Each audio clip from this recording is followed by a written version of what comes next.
comments. All right. Hang We're on. live. I've taken myself out. No, you're on there. I don't know where the picture is because I can't find myself. I've got you.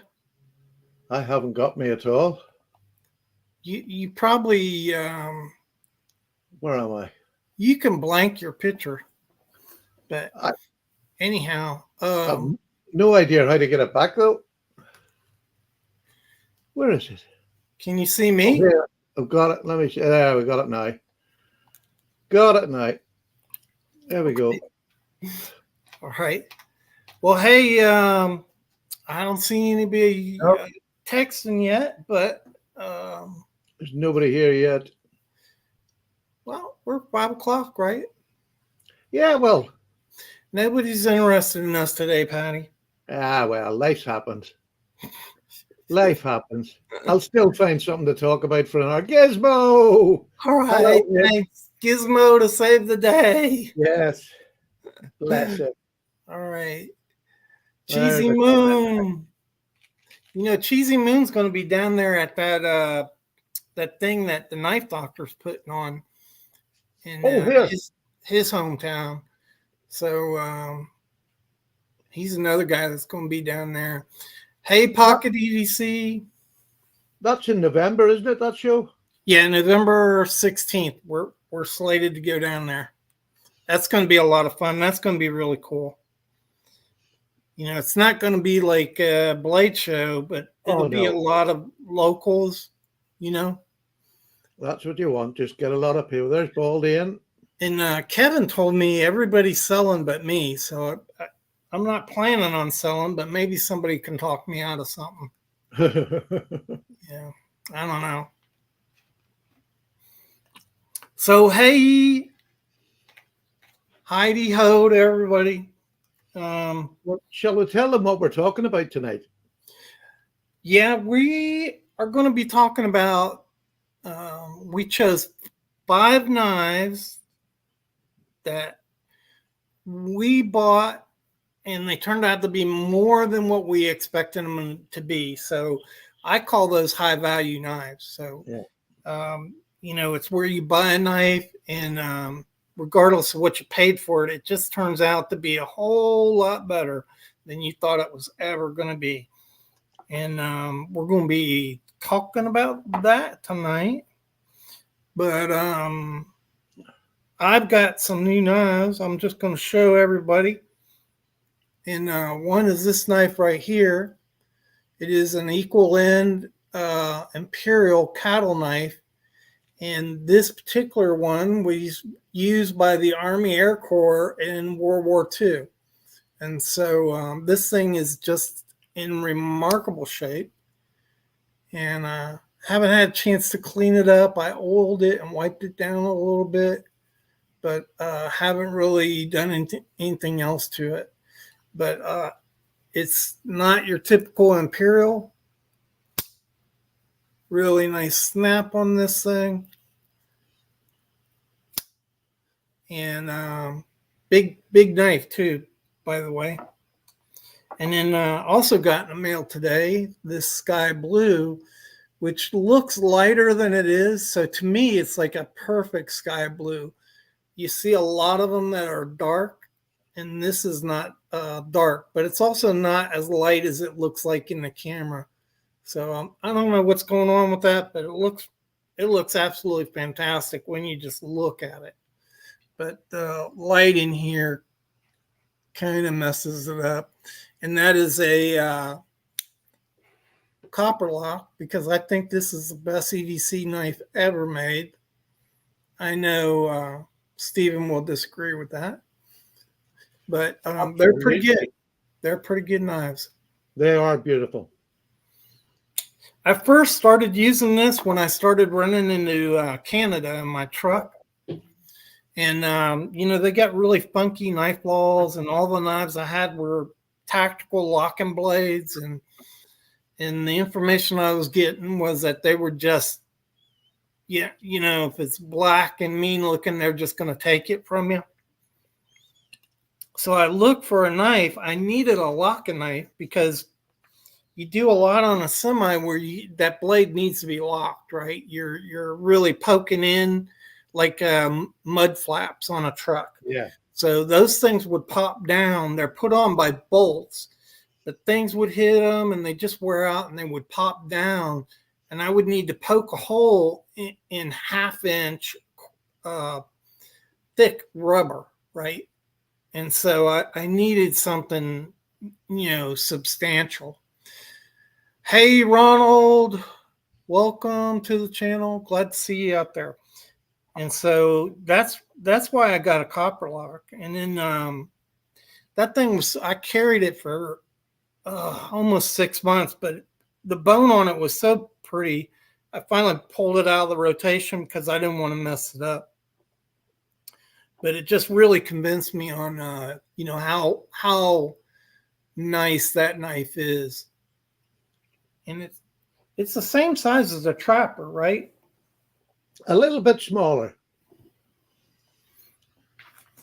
Here's my trapper. Oh, we'll see if I get.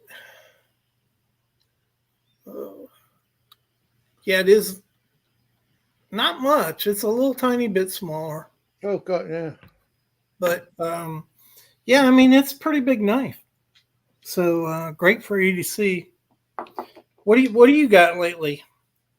I just haven't been buying at all or really trading. I've only got that one which I'm sort of showed to the death. It's a Winchester. Man, that's the dive for. It's a beautiful knife, I have to say. But it's one of those things I had to pay for it, but I was happy to pay for it. And it's got like a swell center coffin jack. Yeah. Like a Coke bottle shape, whichever you want to call it. But it's in mint condition from 1987. It's just mint, mirror polished blades. Still got the initial etching on it. Just beautiful. And the bolster's kind of threaded there up at the top, isn't it? Yeah, it is. Yeah, it's like a slanted twist, goes all the way around it. It's yeah. You see that there? You could barely see it, but yeah, it's beautiful looking, I have to say. Just if you guys haven't checked out that video, go ahead. Steven's got a video on that. Is just very impressive. Awesome knife.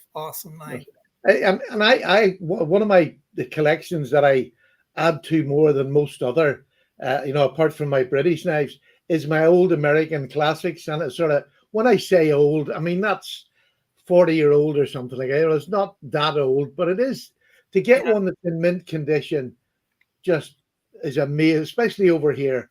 There's not many people sell them after they get them over here. So I was chuffed on that sweat. Absolutely chuffed.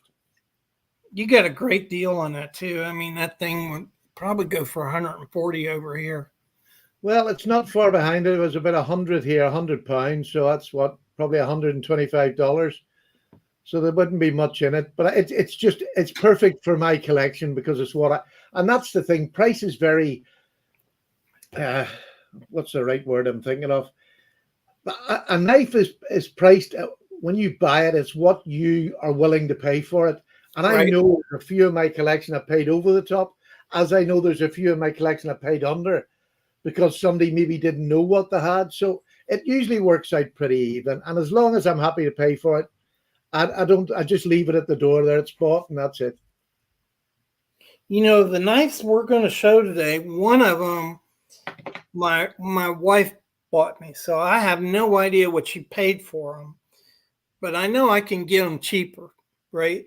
And of the other 4 knives, I paid less, and that's what I try to do. Is it's like those new Rosecraft nut. I won't jump right out there usually and buy them right away.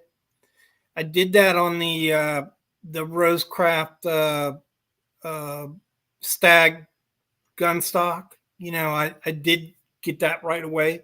Yeah. But usually I'll wait and let the prices come down and then pick one up, And I think that Stag was a good one to get straight away. Yeah, there are all kinds of different Stag too. So And I I think might trade with Baxter. Like Baxter's blades, he doesn't like his Stag, and I don't really like mine, but I like his. So I might end up working a trade out with him, where we just trade straight up for that. But it's funny because Arthur Wright have a bog standard stag, if you like. It's more of a grey color stag yeah, with a white background. But the Ashley Harrison custom, he uses a different stag, which is more of the Indian sort of stag. It's that yeah, dark sandbar yeah, Stag. like a sandbar stag, which is beautiful. But I like both of them, even though they're both completely different. Yeah, So yeah, I mean, Stag in its natural state is isn't really pretty.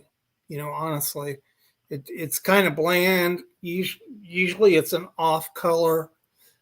Sometimes they can be a pretty brown, but most of the time, they're they're they're not really pretty.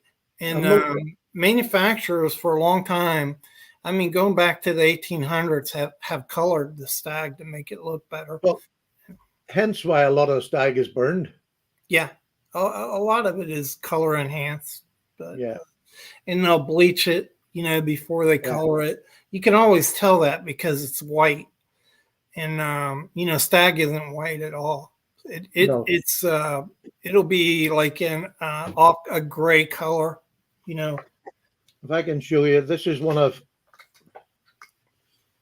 would be one of Arthur Wright's sort of run of the mill stag. Can you see Mhm. that? It's a bit more bland. There isn't as many. There's not, you know, peanuts on it or lumps and bumps. It's just quite bland. But I actually really like this one. Yeah, Whereas when you get one from Ashley as a custom, it comes in that, which is yeah, just stunning.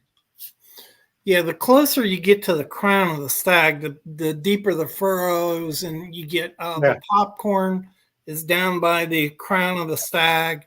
And as you get out on the Stag, especially your bigger species of deer, is like the first knife you showed. It's still Stag. yeah, And that's like that knife I was showing you, that queen, you know, yeah.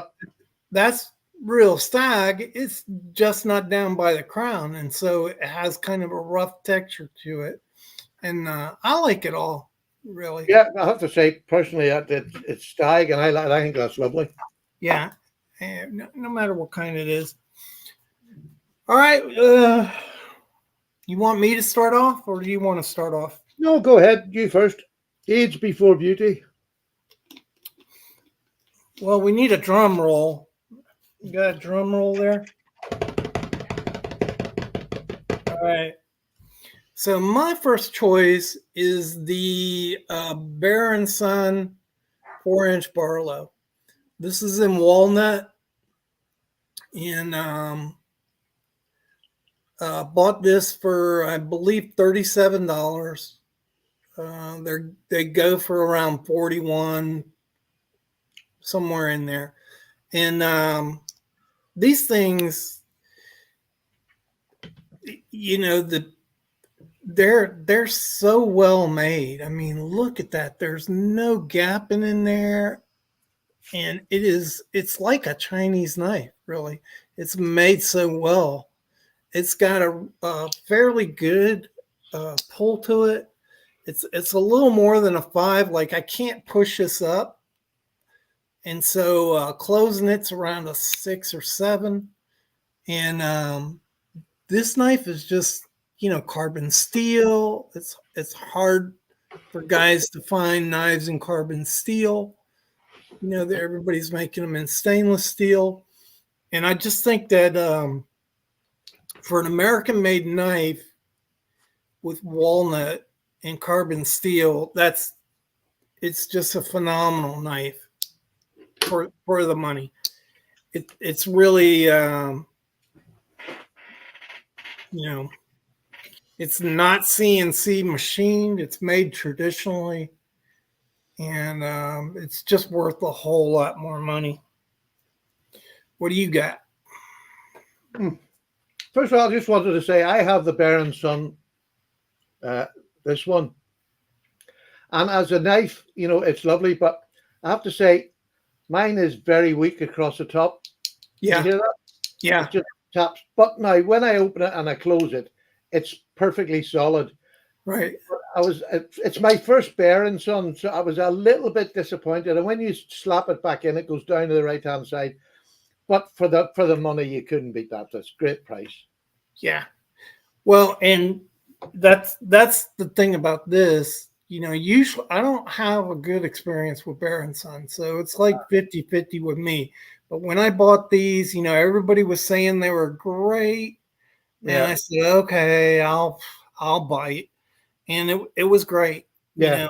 and I just think they're worth way more than they sell for. I agree with you. It's a nicely made knife.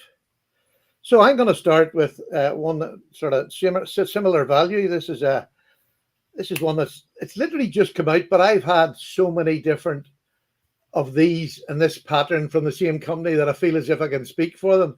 This is Heine Haynes, who are now doing Arthur Wright and Son knives. This is the basic workman knife. So it's not perfect. There is a couple of slim gaps. They definitely don't affect the pull, but it has got, I don't know whether you can see it there, it has got red liners on it, which Heine's theme is always red. Their knives are either red or the red liners have got something in it. But this one has a typical Arthur Wright pull. It's about an 8. It's a good solid knife. But I do like this little splash of red. It's the first time I've ever had one. Am I showing that? Can you Yeah, see the the red? liners. I can see Yeah, it. yeah. I think it's quite nice. It's just something different on what I've got. I've got plenty of this shape. And honestly, the carbon on this, it's only C70, but it takes a screaming edge so quickly, Yeah. literally just out the door. Now, they don't come particularly sharp. Now, you might get lucky and get one. They don't. These are just made quickly by hand, not machinery made at all. This is proper old fashioned making. Mm-hmm. And they do it for £39. Blows my mind away every time. Blows my mind. A super, super knife. And this is in ebony as well for £39. Yeah, it's crazy, isn't it? And It's just, hey, and when, splitting slices, and Big E, glad you could join us. yeah, nice to Yeah, see you. Big E, I can't remember the video. I was just looking at one of your videos. You had an awesome knife out there, but that was really cool. I can't remember the video though. But anyhow, let's get back to That me. sounds, that sounds like a my problem. Yeah. Okay. My second knife is a pretty nice knife. It's a castrum, and this is a slip joint knife. It's in birch. Really hard to get nice birch, and it sells out really quick because it just looks fantastic, right? And this is, I don't know what, is that the Larsfeld, or is that the name of? Larsfeld, yeah. Yeah, it says Larsfeld. I'm not sure whether that's the name of the knife or not. No idea. So the thing about this is that you can tell from the Scandi grind on here that they meant this to be a bushcraft knife, right?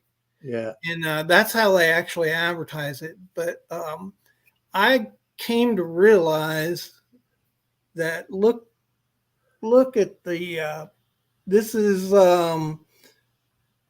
almost, it is an eighth of an inch, and look at how strong that tip is. Yeah.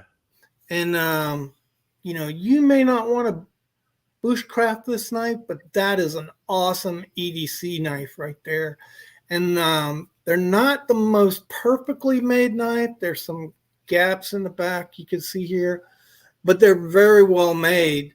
And most of you have an adjustable pivot here. See, you can see the slot, so you can adjust the pivot, but all the other ones are pinned, and just very comfortable in your hand. And this thing would make a great EDC knife. So I could see somebody saying, well, I'm not really going to bushcraft a slip joint knife. But it's very strong pull on this, by the way. Listen, did you hear it? Yeah, it's lovely stuff. That thing just slams down. Well, And the other thing I think that's sort of a nice grade. I've got a fold-in one as well. It's great for whittling, for taking off the heavy bits of oh wood. yeah, It's just perfect for a heavy whittling knife. yeah. You can get them for around 109. I think they retail for 140. It's only in 690 steel in here, right? So they're a little expensive. I have to say, N690 is a really half decent steel. Yeah. I mean, I put it up there with 14C28, somewhere close to it. Yeah, but for $150, I can get a better steel and a knife. And you're not going to get that ergonomic handle like that. Nah, it's really nice, isn't it?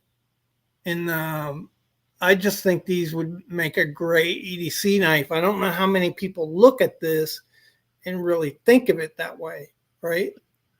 But I think it would be, and so that's why I chose that.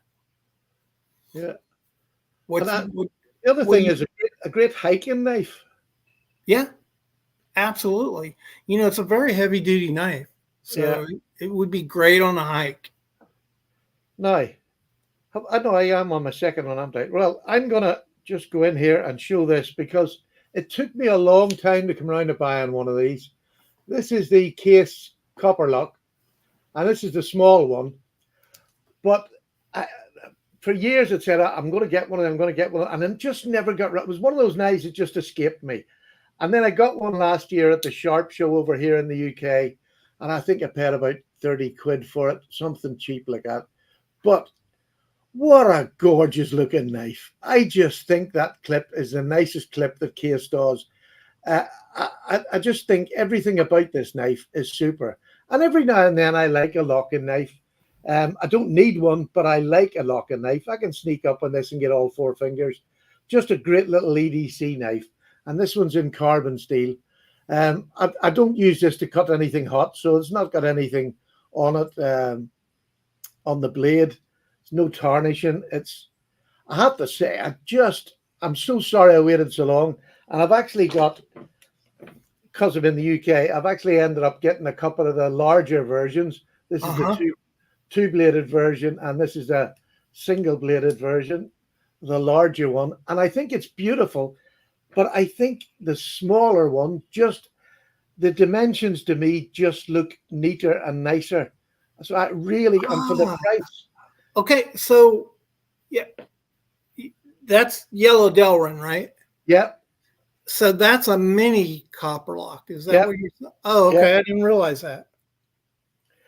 But then I also got the copper head with the large Warncliffe, and then a fairly large pen blade. But this pattern took me a while to get warmed into, but now I'm here. To be honest with you, I'll probably end up buying a fancy one of these with a nice bit of warm bone on it, because I just love everything about this as an EDC knife. I mean, this is as big as I need for an EDC. Yeah, there are a lot more of those available than the full size copper lock. Like this is a full size, and it's like you get one or two of these, every 6 months, but they don't. Whereas if you're getting the mini, there's a bunch of different varieties of the minis. Now, I'll have to say now the larger copperhead non-locking one is just stunning. The bone is beautiful, like you were showing. It's just gorgeous bone. And I think for value for money, especially the mini, for me, it's just a slip in your pocket. Just off you go. You're not in any worry. Got the lock on it, but I just think it's lovely. That's not really legal to carry around in the UK, though, right? Oh, no, I've made a mistake. I'll not do that anymore. Well, I know you haven't been carrying it around because you're just a law and order type of guy. No. It gets carried. As I am, I'm always obeying the law. Yes, sir. That's my story, and I'm sticking to it. No, I have to say, value for money. I mean, the yellow Delrin ones are just priced to buy. You've got to, and I think if you're not sure of a pattern, getting the yellow Delrin keeps the price down, and you get to see whether you're really going to like it, and then you can buy a more expensive version later on whenever you see the one you want.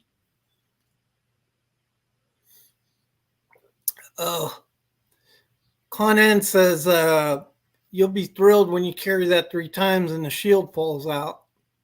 Well, I've never had a case shield fall out yet, so that's just my experience. You know what? They all fall out. Uh, So they've been gluing. They all been gluing them forever. yeah, I mean, Back into the 90s, 80s, and 90s, they started gluing them. I've got 20 odd case knives, and I've never had one fall out. So that's just lucky. I suppose, like the Benchmade, spring, I've had 3 or 4 of them go, but I've not had a case shield fall out. Yeah, I've had a Boker fall out on me, but not case. All right, so it's the third one, and it's my turn here. So this is another one. I'm thinking outside the box here when you're, and I'm being honest, right? So these are knives that really impress me, and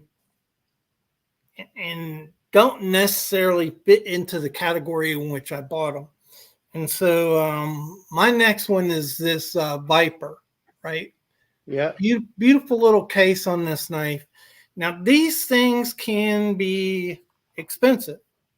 So this one is in bronze titanium that's milled. You've got the worked and crowned back on it. It's nearly like a barley twist on the back of it, isn't it? Yeah, that's what it is. And then, but these things, really good pull on these things. And wicked blade on that. Yeah. Now, I bought this as a gentleman's knife, and I like big knives, so that doesn't bother me that it's big, okay? But this is milled titanium. It's a slip joint. Viper is an Italian company. I bought this for $80. It was a steal. I went online today. They have some of these Vipers. This is called a Key, is the model number. So Viper is a company. Key is the model number. Chicago Knife Works had them in a G10, purple G10 for $112. This is M390 steel. So that's a fantastic steel on a really nice, these are very slicey. If I can, you can see how thin that blade is. It's very thin. But so here's another one, which you might think that of as a gentleman knife, but this is a 4-finger knife. So let me see it sticking out the bottom there. Yeah. So this is a 4-finger knife.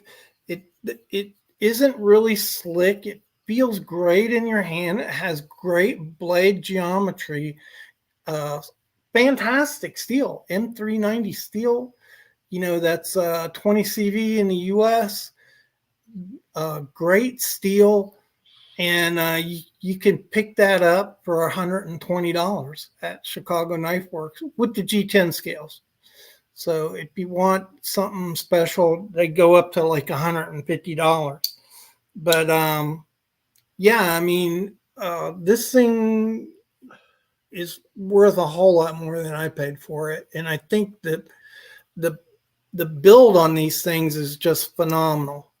I think that Maniago, the Italian companies that are in Maniago there, they get together, they share builds together. If one's got time to make a certain part, they do it for each other. And they're actually producing some of the best knives in the world, I think.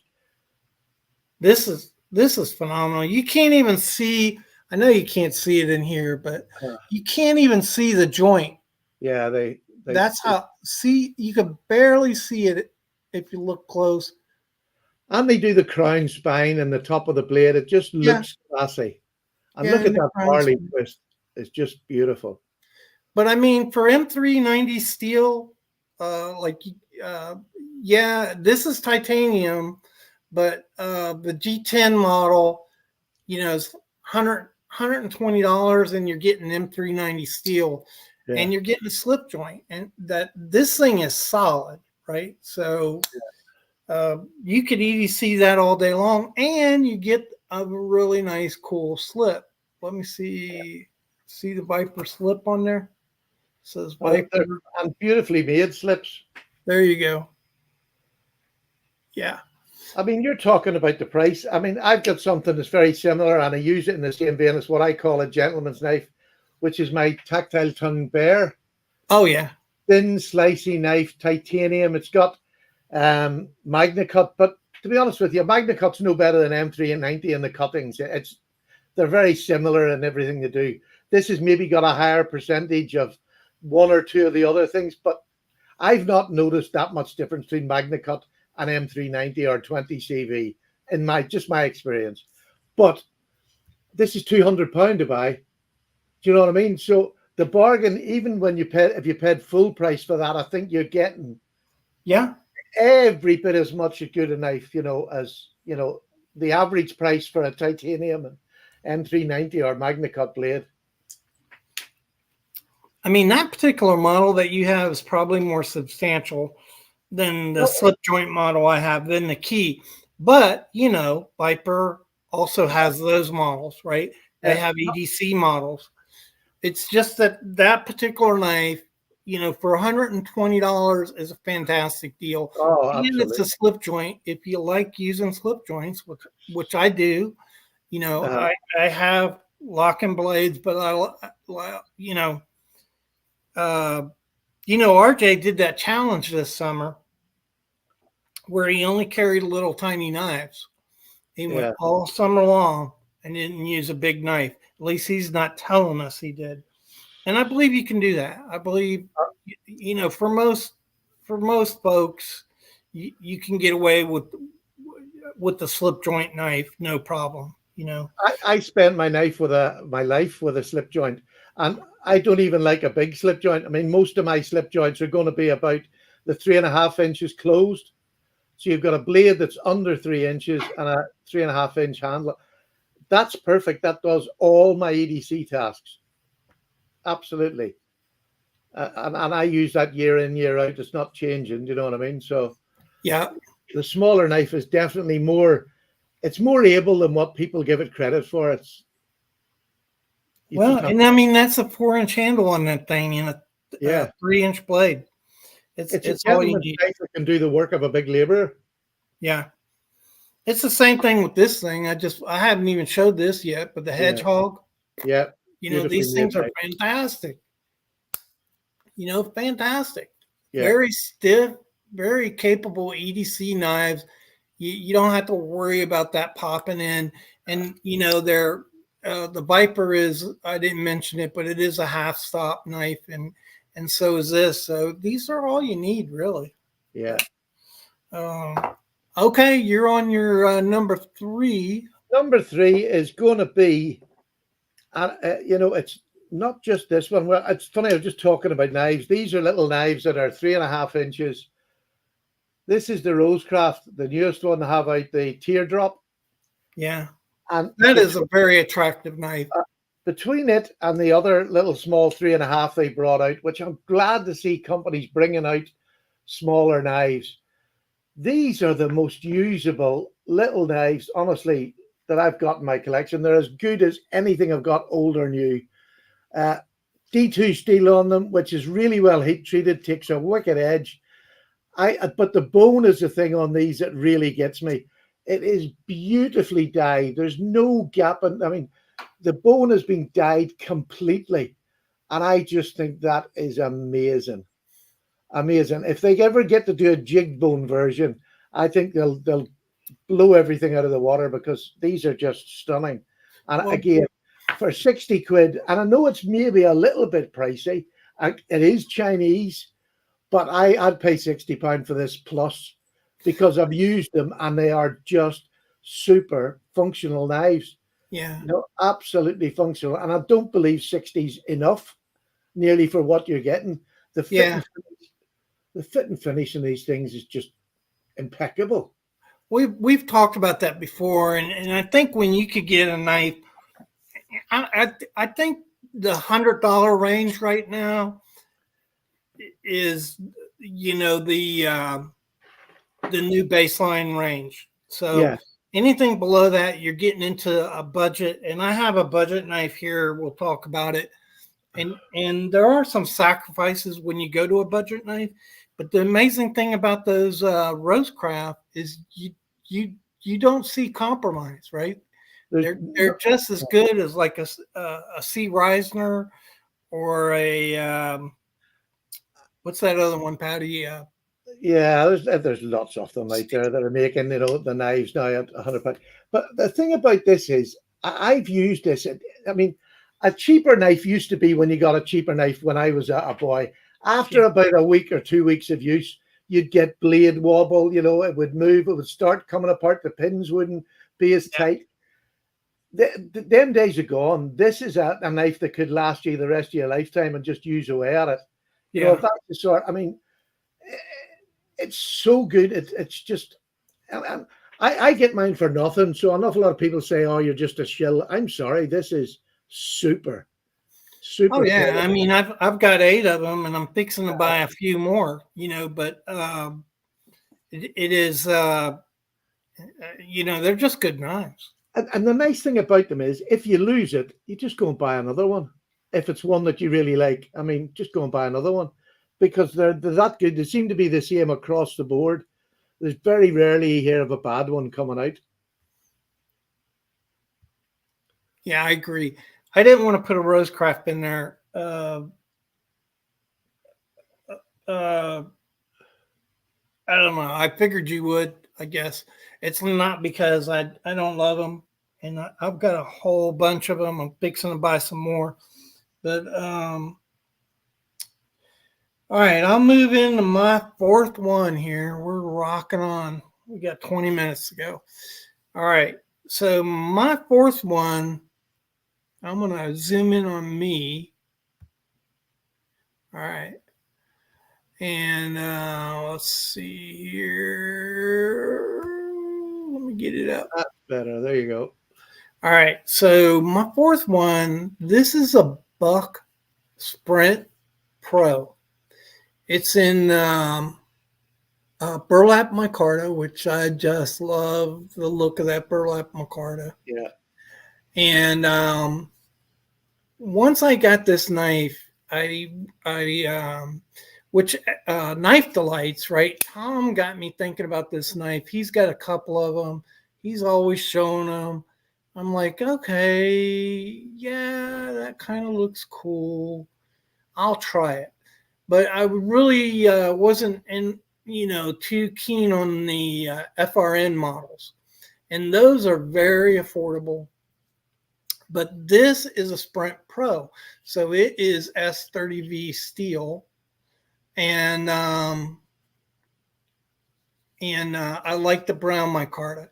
So this knife I bought for 123. They usually sell for around 144, and these. So 70% of the time I carry my Cold Steel Recon. Right, it's a beast. I've used that thing for 10 years, and you can't wear it out. And I just love it. It's a completely reliable knife. But this has replaced it, and the why I'm telling you that is that's going some. When you have that go-to knife and Yeah. another knife replaces it, that's something, and that's really, where this knife uh, came in. It replaced it. I went 2 months before I sharpened this just to see. I wanted to see, what Buck's S30V steel was how good it was. And, like Benchmade's S30 is great. I've got Benchmade S30V steel. It functions just fantastic. But, how does that buck steel, they just started using it, is it any good? And after 3 months, this thing started to get a little dull. It took a little bit longer than normal. Normal, like at the end of the week, I'd run a knife maybe 4-5 times on a ceramic rod, and it's hair cut and sharp again. It took about 10 on this, but all I did use was a ceramic rod, and this thing is back to haircut and sharp. So, Buck's S30V is awesome. And this is an awesome little knife, at least in this configuration. So I really can't speak to the FRN. I like the design of the knife. It feels great. It's smaller than I'm used to carrying, but it works. It works good. You get some jimping up here. See that right there? Yeah. Kind of cool. It works. It's a good design. And after I got this, I realized something. I don't have it out here with me, but I at the beginning of the summer, I was carrying my my Hogue Deca a lot, right? And I realized I had that thing out and I had this out, and I was like, man, I think this is the Sprint Pro is Buck's challenge to the Hogue Deca. And the Hogue Deca, of course, is the challenge to the Benchmade bug out. Yeah. So, yeah, I think this knife gives the bug out and the Deca a run for their money. It's a little heavier, not a lot. It's a tad heavier. But obviously in the FRN, it's lighter. But I like that substantial feel of the burlap micarta. So I'd say this knife is worth way more than the 120 I paid for it. It is a lifetime knife. And what do you say about that? Well, I'll have to say this year I've just got into bucks this year, really. I've actually got the buck. This is the sport version of the 112. An S30? S30V. And I actually think it outperforms the Benchmade S30V. Yeah. It is absolutely, and it keeps an edge such a really nice time. I've never overrun it. I've always resharpened it again, but in wood as well, this is just spectacular in wood. The hollow grind that Buck puts on their knives, along with that S30V, this to me is what I always wanted a Buck to be in my hand. It's just beautiful steel. So yeah, I totally agree with you. I think it's a fantastic. The heat treat makes all the difference on the Buck, definitely. Boss heat treaters. I've never had any problem whatsoever with S30V from Benchmade, and it's worked really really great for me. But I think Buck is knocking it out of the park with their S30V. Very much so. Look, it's not enough that's going to, the difference between it and the Benchmade is not enough that's going to make a difference to which knife I would choose. But I just know that there's something special about Boss heat treat. And whether it's just 420 HC, he does it, it's done to perfection because they've had years and years of experience. And they don't bring new steel unless they've tested it. So it's not the same heat treat. Okay, so there's a big difference between heat treating 420 and heat treating a super steel. Yeah, and but that's really the key. Spyderco does a really good job at heat treating their steels, and the reason is they're using the heat treatment for each one of the steels that they use. They're not using one heat treatment, and so they get the most out of whatever steel that they're using. But that's exactly what Boss done for Yeah, Buck. yeah, Exactly the same thing. yeah. Well, I think Boss used cryogenic heat treatment, and is where, if you use a cryogenic heat treatment, oftentimes you can get a lot harder than a normal heat treatment, and it lasts a lot longer, the edge. But anyhow, I was on number 4. Do you have a number 4 there? I have indeed, and probably a lot of people are going, "Oh yeah, Paddy, what are you going on about?" And I'm going to show this. This was my first GEC. This is the number 78 American Jack. It is. I just adore this knife. I love the scales on it. I don't know you can see that. They're deep groove scales. Let me just see if I can get. There you go. You can see them lovely deep groove scales. Beautiful. Lovely knife in hand, a full 4-finger grip. This is my workhorse. I've had this about 6 years, and I have used it for everything. This knife has been black in the blade, and I've stripped it back again about 3 times because, it just went completely black, and it just cleaned up, well, not perfectly, but it cleans up really well. But I have used this constantly for 6 years as an everyday carry. It is just fantastic. Do you know the model number on that? It is the 78 model. 78, yeah. And this one's from 2017. So I bought this secondhand, and it cost me £100 about 6 years ago, which was expensive for me then. It was my most expensive slip joint then. But I don't regret a penny of it. And that's when we're talking about knives that are below their value, it's definitely a personal thing. Because when I buy a knife and then after so many years, I'm still enjoying it, I'm still using it, that's when the value doubles and trebles. Because when you collect knives or you have a lot of knives, there's very few knives that really stick out in your mind or a go-to knife. I mean, it's like, it's like your cold steel you're talking about. This is, if I'm going in and I'm going to do a day's work and I know I'm going to need a capable knife, I just pick this up automatically because I know what it can do. I know its limits, and I can push it there and not worry about it. And that adds value to a knife when you've got that years behind it that gives you that confidence in it. Yeah, and it's aesthetically pleasing. Like I don't have it with me, but one of the things about the copper lock I was telling you about, it's in hunter green, beautiful knife. But as I carried that and pulled that knife out, people asked me, "Hey, what is that knife you have?" Right? They noticed it, right?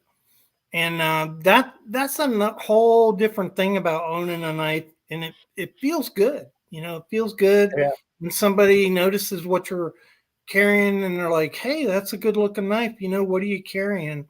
Yeah. And that's another thing you get with some knives, and GC, definitely that's one of the aspects of carrying one is Yeah. they really look good, Yeah. And I mean, this is going back to your grandfather's days. I mean, they haven't changed much in their shape, their use of this knife. I mean, it's just, to me, this is why I like knives. I mean, I can remember when I first got this, I couldn't put this down. I sat every night and I sat and I rubbed the bone and I fondled with it. This probably got me more excited about knife collecting than any other knife in my collection. And I mean, it's not a hugely outstanding looking knife, but it is, to me, it's got everything I want in a pen knife. Do you know what Cohen is talking about right there? The SAC compact. Yeah, it's it's the 85 or 84. I'm not sure which one. Sack. It's just a smaller sack with 2 layers. Fantastic sack. It is a lovely, small, pocketable sack, but it's got just enough on it that makes it different than a just having a pen knife. Like a Spartan, or No, let less me see. stuff on it than a Spartan? I think I have one here. There we go. I've got a couple of the small ones. I like this one because it is no back tools. Right. You still have your toothpick, but you have the two-in-one, can opener, and pop the bottle cord. It's just the one, two-in-one. Then you have your large blade, and you have, actually, this has got the saw. This is a walker in it. What am I doing? Come on, Stephen, catch a grip. Yeah, sorry. I think this is this is a winger. Where is? I thought I had one. Sorry, I mustn't have one now. I've just sold 10 of them to Mikey. So no, I haven't got it there. But yeah, it's just a basic sack. I thought I had one there, but Yeah. But it's that smaller size, which is just more pocketable than some of the bigger, fatter. Yeah, just like a regular slip joint, more like a regular slip joint than a multi-tool, which is what you call them. Yeah, I still truly believe they're multi-tools. The knife, I mean, yes, the knife blade gets sharp and it's there, and if you just want to cut something, it's fine. But you do not get any length of time with them if you had to use it. After a cardboard box, you'd be lucky if it's still got a good edge. That's my opinion. Okay, I'm going to get to my fifth one, and so I bought this a couple months ago, maybe 3 months ago. I don't remember. I can't remember. My wife thinks I'm lying to her. She'll ask me, about the knife and how much it's worth, but I don't pay attention to them. I just buy them if I want them. But anyhow, this is a Kizer. It is red linen micarta, and when you touch this, you feel it's like you're touching clothing, right? Very soft, very nice. It's a good looking red color, and this is called the Towser, I think it's called. Let me check real quick. It is, yeah. Towser, yeah. This is a Towser, and these are just great geometry blades for EDC work. It's a bigger knife, not huge. It's still, grip wise, the same grip as that Viper, but of course you have a lot bigger blade. So this is a 154 cm steel. That is really my favorite steel because you can put wicked edges on them. They have a really good edge retention on them. Not as great as like S90V or anything like that, but they last as long as you need them to last, in my opinion. But really, they're so slicey sharp is why I like 154 steel, and that's CM or CPM 154. Either way, I really like the steel, but I bought this for $38. So this is a Kizer. Bought it for $38, and this thing, yeah, you'd be hard pressed to spend $250 and get a knife like this, right? I mean, that is the thing with today's knives. The China-made knives that are coming in now are just of amazing quality. Watch this thing drop, right? It just immediately, it's like butter. I don't have to jerk it. All I have to do is rotate that thing around, and it follows gravity. Look at that. All I'm doing is turning my hand, and it's phenomenal. Got really nice jump in here. But yeah, I mean, so, price, if you bought a knife like this for $150, you would expect it to be this good.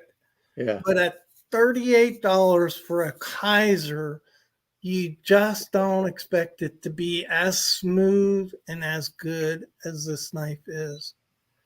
And they're phenomenal. It is, and it's a looker. It looks nice. Oh yeah, but I've been carrying it a lot lately. I'm not real good at doing what you do, where you carry a bunch of different knives. I tend to keep one. So this was became my carry knife, and then I had to carry this.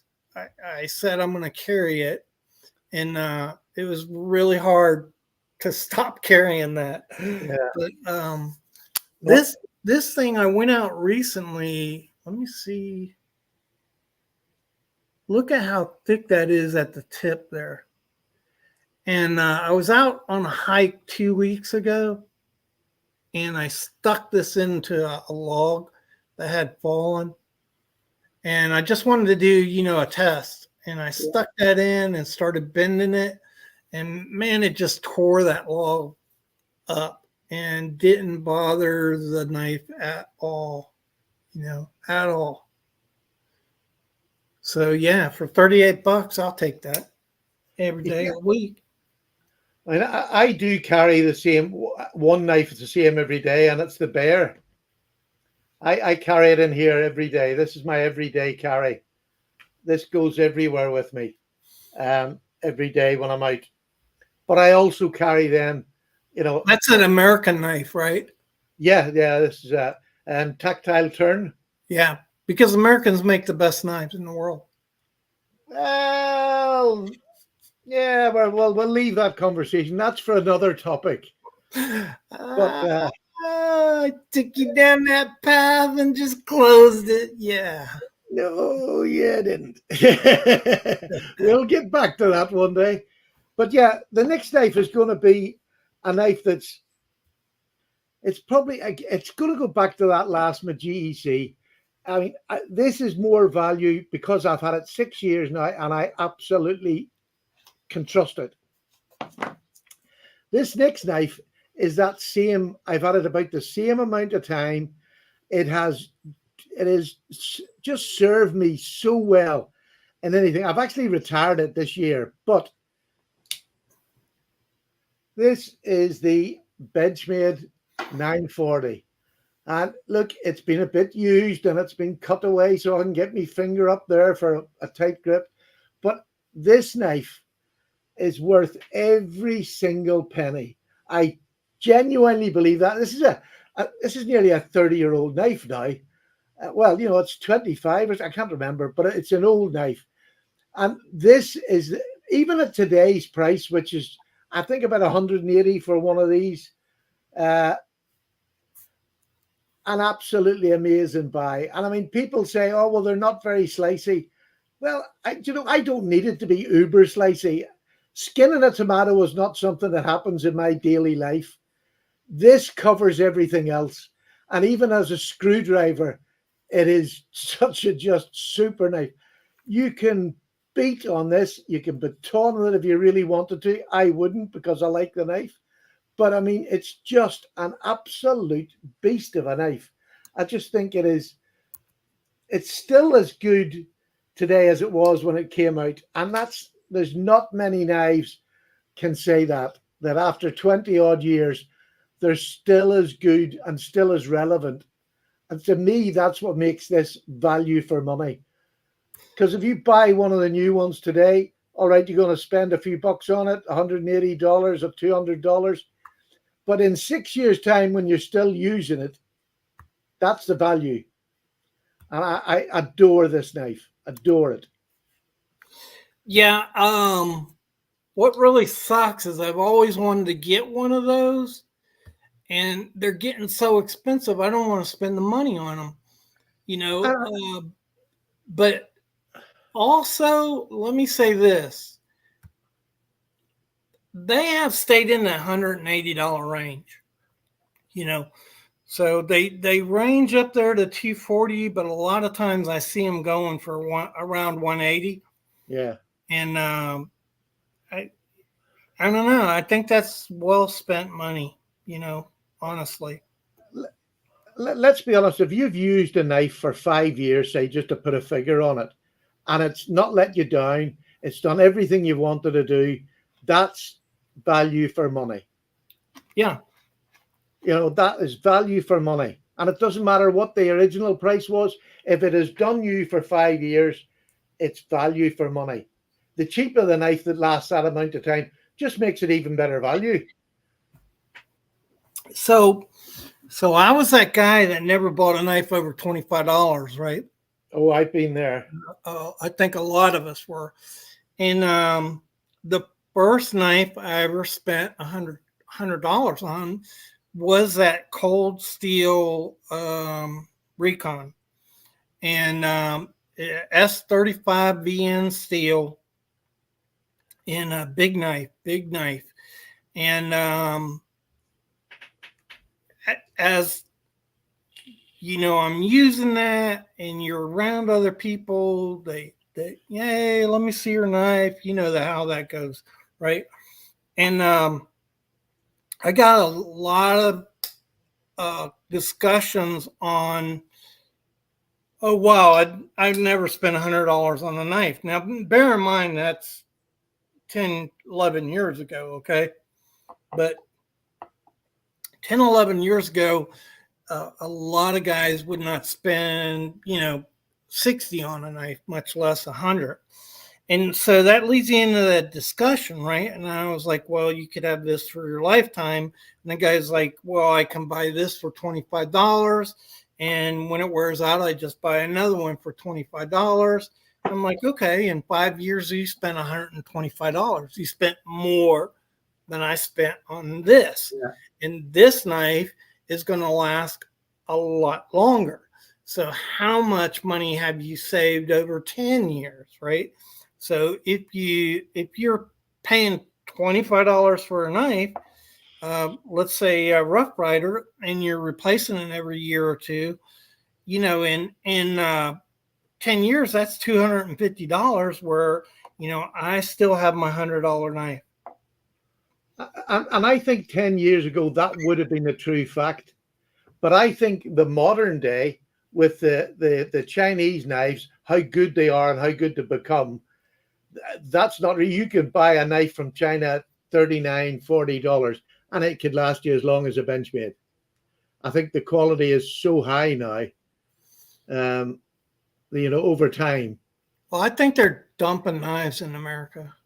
Yeah, whatever they're doing, they're putting out good quality knives now, which they never did 10 years ago. Yeah, they're dumping knives in the United States. There's no doubt about it. You can't take a knife like a Rosecraft knife and make it for $60. The knife, the materials in the knife itself is between $10 and $12.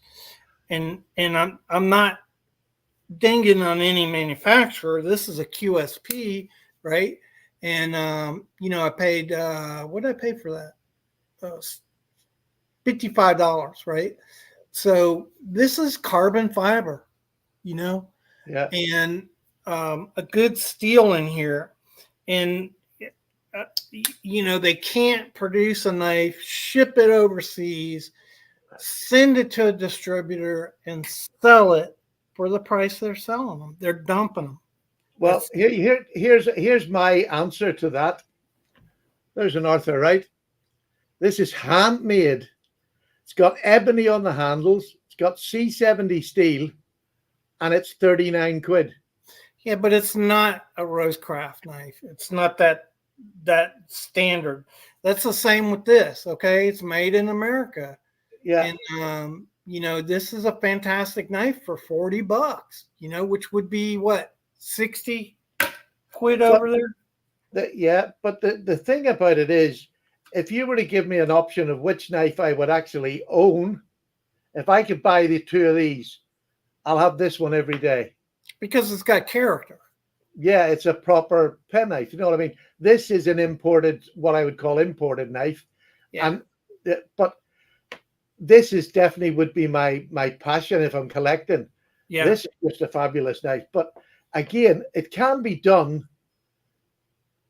I just don't think. I mean, I know the boys that make these, and I know that they make so little, they just have to make the quantity to get them out, which is why you're not going to get always a perfect knife. Right. But the other question is now, and I've changed my mind over the years, there might be the odd wee gap in the back spring, and it is just a slight gap in the back spring, but every other thing in this knife is perfect. It's just the steel. Look, you need to sharpen it every day. If you're going to use it, you'll have to sharpen it. Dead simple. That doesn't bother me because it's a quick couple of swipes, it's back. Yeah. Where this is pretty and shiny and perfect. So, I mean, I think it can be done. I just think, like, now the modern world is knife makers now are normally, it has to be the big companies who are going to take on the Chinese. And I don't think they're willing to drop their profit margin to match them. Is that wrong? Or I just think I don't think so either. And that's part of the problem is the will. Sometimes that's a mistake. You look at the auto industry, and that was a huge mistake by the auto industry to not drop prices and compete with the Japanese when they first started in America. And nowadays the United States market is 16% of the auto market. Think about that. Yeah. Cars made in America are 16%. They only have 16% of the automobile market. How much more could they be making if they had competitive pricing? Yeah. But it's a corporate thing. It's a short-time thing. It's the ability to show, oh, I made so much profit in the past 3 months. It's not a long-term picture when you're talking about corporate finances. Yeah. That's the problem with Case. I'm telling you, that is the problem with Case. Fat cats want the money. They don't want to share that wealth to make a better knife. They don't want to lose what they're going to get to make a better knife. Yeah, it's because they're owned by Zippo. Yeah. Yeah, and this is why I sort of dispute this all the time about America and Chinese. I mean, I am a foreigner, so I can sort of give my opinion. I mean, our knife industry was decimated whenever America took their, and rightly so, but they took over their own knife business over there in the States, and they stuck by their own knife makers over there, and they made the knives that were underpriced in British, and we couldn't afford to export. But I mean, it's the same thing sort of Chinese are doing with America. If you keep buying somebody's stuff, they'll keep making it for you, and they'll make it cheaper, and they'll keep putting it in. And I think once you get, I think the businesses around the world are conglomerates of people, and there's too many people have to take a cut before they'll give any money back. Yeah. Well, for one thing, it's a complicated. It's not a simple a problem, right? So it's a complicated problem. You have corporate finances. That's one problem. You have what you expect as a profit. That's another problem. You have the government, which is just reaming. In the United States, our government is reaming businesses, and that's another problem. So you don't have that problem in China, okay? The corporations are owned by the government, and so they're partially subsidized by the government, and that's why they can afford to make the things that they can make and dump them in the market. Same thing with steel, whatever you look at, and it's different when you look at Europe. Boeing is not financed by the United States government, but the what's the aircraft over there? I'm forgetting.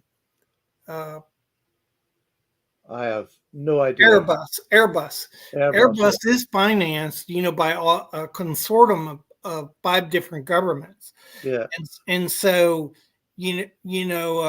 that is a competitive advantage that Boeing lacks, right? And so all their research and development, for the most part, is done by Boeing, and so that those type of situations is complex, and I think the bottom line, is you have the consumer too, right? So I think 70% of the knives in the United States are Chinese knives. Yeah. Okay. Absolutely. So on here, we're aficionados, right? And you Yeah. look through the comments and they're like, I hate Chinese knives, I want to buy American. And that's the cream of the crop, the aficionados, but the average American don't care, right? If he can buy a Rosecraft knife that's like a $200 knife and they can get it for $50, yeah, they're going to buy the Rosecraft knife. But here's the thing: 10 years ago, you were really put down on YouTube if you bought a Chinese knife. Now, 70 more than 70% of YouTubers have Chinese knives in their collection. Yeah. I mean, so there's a mindset that has changed. Rather than, I think it's so easy to blame China, but if we're going to buy their stuff, if our government is going to import the stuff, and then we buy it, we're the ones that are to blame. Yeah. I mean, instead of sticking to a little homegrown knife company that'll make you a good knife for 30 or 40 quid, we want a £400 knife. Yeah, it's hard to do. It is so like difficult. I told you at the beginning of the year that one of my goals this year was to buy more American knives. Yeah, right? and rightly, yeah. And I've been doing pretty good at that. So Yeah. I bought more British knives this year than I ever have. yeah, and you know, like I don't buy Gerber knives, right? But Gerber makes knives in America. Utica makes knives in America, and Buck, and I bought a bunch of Bucks. Yeah. And you know, I've not been disappointed, by the way, No, right? you're So just talking about bucks. I bought a couple of bucks this year that blew my mind. I bought this wee buck saunter.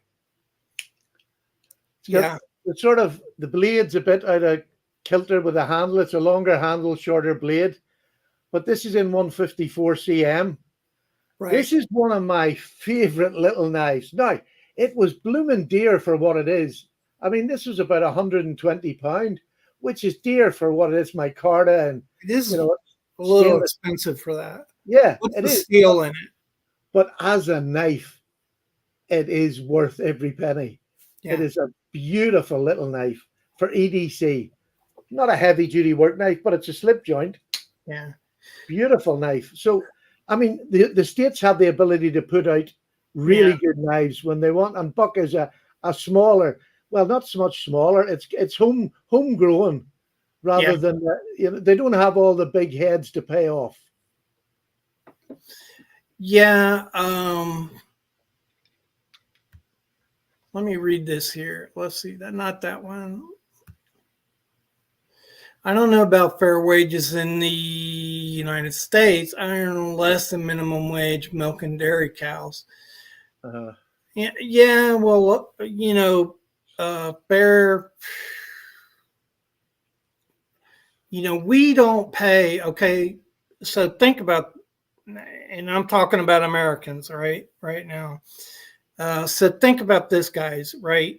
You take your kid to daycare and you don't want to spend $100 a week, right? But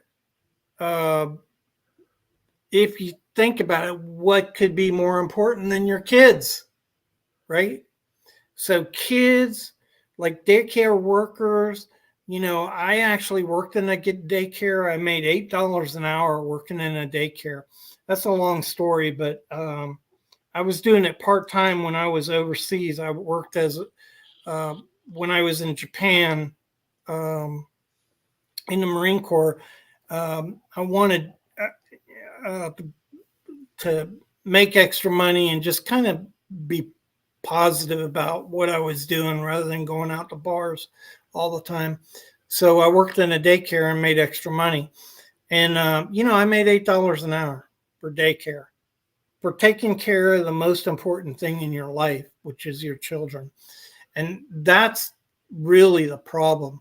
You know, teachers overall are some of the most important people in America, and we don't pay them enough. Law enforcement, you know, in the county that I'm in, law enforcement had to buy their own uniforms because the county didn't provide it. But on average, they made $21,000 a year. That is not a lot of money No. for being in law enforcement. So, there's that, right? So there's, wages aren't exactly fair, and we're not equitable, and we don't really prioritize what we should prioritize in a society, I think the one thing that the UK has sort of done this last few years is they've brought the minimum wage up that anybody can pay anybody. There's no, that is the set wage, and you have to pay it for no matter what whether it's somebody cleaning the bins or serving behind the till or doing whatever.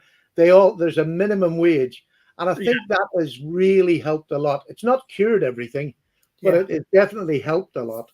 Well, we have minimum wage in America, but for instance, like for a long time now, fast food is actually paid more than minimum wage, even though it's a minimum wage job.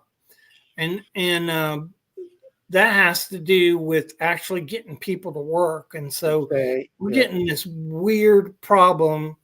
I think it's worldwide, but it's true in America, where you just have people who don't want to work, and that's crazy to me, to think about. But when I owned a remodeling business, I used to go up to guys and offer them, $10 an hour to start, and they were working for 7 or so in the food industry, and they didn't want to work, so they didn't want to work in remodeling, and that's really the bottom line, is people don't want to work in factories and places like that, where your trades are very high paying jobs, plumbers, electricians, carpenters, they make a lot of money, but people don't want to work like that anymore. And that's a whole different problem. But anyhow, let's get off here, Stephen. Yeah. We're straying. Thank you very much for everybody who joined in. That was a good viewing figure there. Nice to see you all there. Please hit the like button on your way out. And if you're not subscribed to Mr. Rasputin's Castle, hit the subscribe button. It costs you nothing, and you'll get to see when the shows are on again. That's true. And I just thank all of y'all for dropping in. It's a lot of fun. I enjoy the seeing what, I don't know that you have the time, but like I look at the comments and see what people are talking about, and I enjoy that. But we hit a nerve here when we started talking about money. Maybe we should do a show on that. No, thank you. We'll just talk about what we're worth. I mean, it's always divisive once you start talking about money and Chinese. It hits a raw nerve in every country, I think, at some point. And I don't think it's as much as what in any country. I don't think it's as much about what the Chinese doing. It's as much about what our governments are bloody doing to let it happen. Yeah, and that's the bit that's wrong. It's not the Chinese. They're going to try and make their living like everybody else. It's our governments are not standing up to that. I mean, you can't even buy a telephone that's, a handheld set that everybody in the country has. You can't buy a home one because nobody makes them. Right. Yeah, I agree. I absolutely agree that it's a big governmental problem, and they've sold out our country. And it doesn't matter what country you're in. If you're in France or Germany or Italy or UK or America, the governments have sold us out. Yeah. And it's they make a lot of money. So politicians are making a lot of money selling us out. And that's really the reason why we don't make a lot of money. I think it's ideally that. I mean, we just don't stand up and say, no, you can't beat a communist country for pricing, because they'll bump you down, bump you down, bump you down. Yeah. You have to just say, no, you're not selling that many in here. Here's, you can have this many. That's it. Yeah, free trade's a joke. Yeah. It's an absolute. You can't, like, a good example is you can't, it'll cost you $250,000 to buy a Harley Davidson in China. Yeah. And why? There's no reason, right? No. They don't want them in China, and so they charge a lot of money to buy a Harley Davidson. Harley Davidson has addressed this with Congress, right? You could buy a Harley Davidson in the United States for $40,000. You know, they're more expensive motorcycles, but the fact is they're tremendously more expensive in China. That's not free trade. No. You know, we allow their products to come in here unfettered, and they undercut our steel, they undercut our products, and we're not treated fairly on their markets. And I just think that knife people arguing about what's happening outside of their realm of what they can do, it's pointless, because the only way you're going to do that is just tell the government you can't keep doing this, and that's nearly impossible in this day and age to do, because I don't know, you tell me which side is going to be better than the other. I can't tell you anymore, to be honest. They're all just seem to be money grabbers, and that's all I can see around the world is just governments that really don't care about the little people at all. Yeah, that's true, because we let them. So they can't function without us, by the way. Yeah. So that's the key right there. But we're going to cut it off at that. Yeah. Sorry, back again. Thanks again before we get in a political discussion. Sorry. Last time a guy sent me a comment, hey, I look at it to find out about knives, not politics. I'm like, okay. Yeah. All right. So thanks again, everybody. We're going to end the stream here. And thank you, Stephen, for joining us. My pleasure. My pleasure.